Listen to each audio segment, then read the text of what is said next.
The Okanagan Sun, the Valley Huskers, the 1-4 matchup in the BCFC playoffs set for this weekend, and the head coach of the Sun, Ben McCauley, joining me now.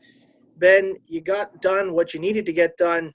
First place in the regular season, home field advantage, everything that your club, I'm sure, had been talking about for several weeks. What's the feeling coming out of 10 weeks and going into this new season, the conversations and sort of the buzz around your group right now?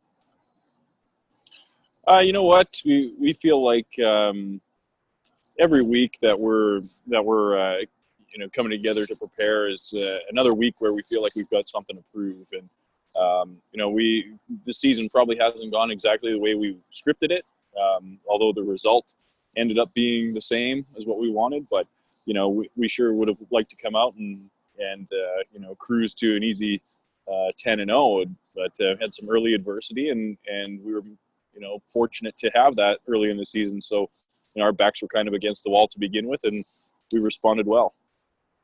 I've heard you say that a few times, something to prove. Why do you think that is? I mean, I think there's a natural element of that being the Okanagan Sun and everything that brings with it. There's always something to live up to and prove. But why do you think there is that feeling with yourself and with this group this year?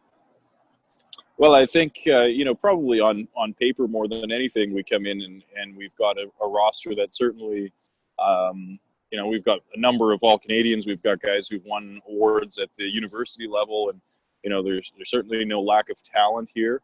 But just like anything, they're, 18 to 22-year-old kids who need to find themselves as a team, and facilitating that can be difficult. There's a lot of guys who expect to be on the field, and we had to make some tough personnel decisions throughout this year, just like any club would have to.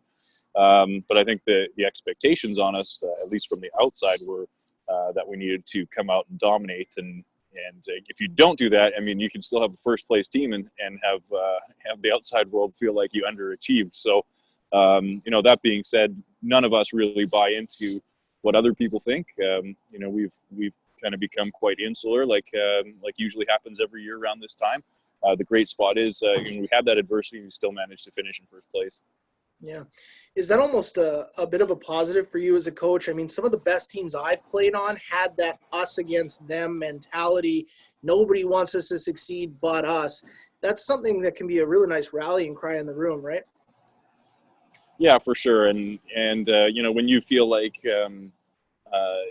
people are expecting you to perform a certain way, and you can either use that pressure positively or negatively. And I think there have been times this season where we've seen that as a negative, and we're certainly at the point now where it's a positive for us. And we can only control what happens on our end of things, and we can't control what's going on elsewhere in the league. And I think a lot of the focus this season ended up being on in the wrong places, which is coaching changes and off the field behavior. When I think in reality we've got loaded with talent. We're loaded with talent on our roster, and as are a lot of other teams. And I think that's where the focus needs to be is performance on the field. And we've had guys step up all year and really perform like all-stars, and I'm really proud of that.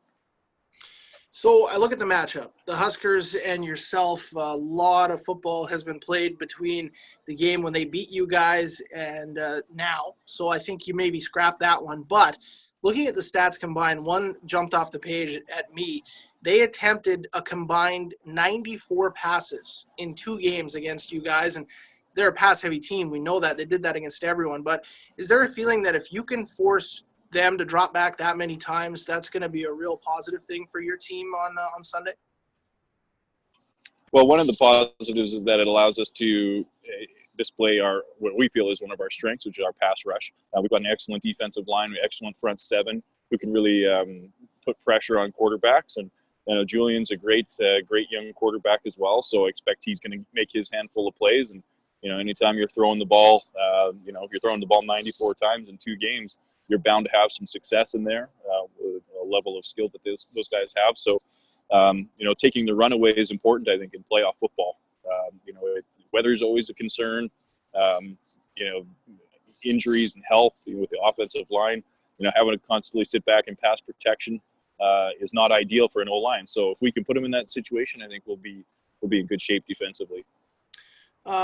Brandon Poulin and Anthony Dick combined for, just look at my notes, almost 400 yards and over 30 catches in 2 games against you guys. And how healthy both of them will be, I don't know. They both left the game against the Raiders early, but assuming they are ready to go, I mean, do you have to shut down one of them? Do you try and take out both of them? How do you approach a duo like that?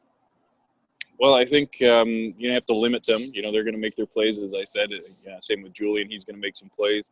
The big stat for us is not allowing defensive touchdowns. They may pick up some yards, but we need to clamp down in the red zone, force turnovers, things like that. They may chew up some yards, and I expect them to. It's about what you're willing to give away, and we don't like giving up things behind us. So we'll give away something in front of us usually.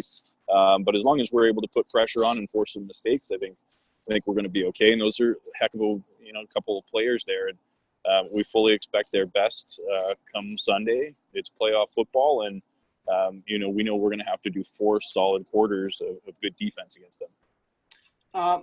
Matt Mahler, Jacob Laux. It's a question you probably won't answer, or won't maybe even be able to answer for me. Who's going to play? But is your offense different depending on who is in there, or is it a pretty static playbook and approach? No, it's the same any way you slice it for us. Whoever's in there, we've got to be able to execute the playbook that we've come in with.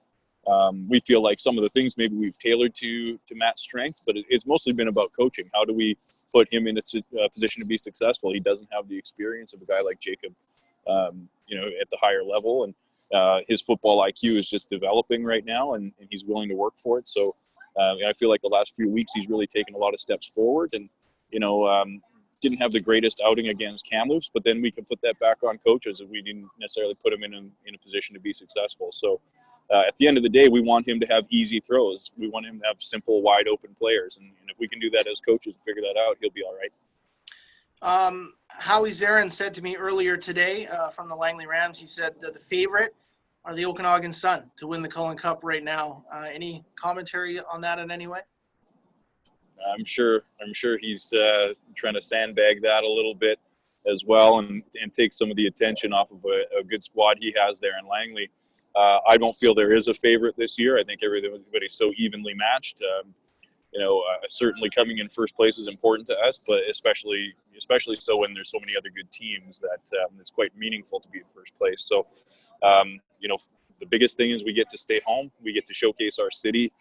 We've got a great buzz around the town right now, and we think people will show up. And we know that, we're going to have to play good football this weekend and the weekend after. If we manage to get through Chilliwack, through Valley, there's going to be another good team waiting for us on the other side. So, we got a lot of work ahead, and I certainly wouldn't consider us favorites in any way.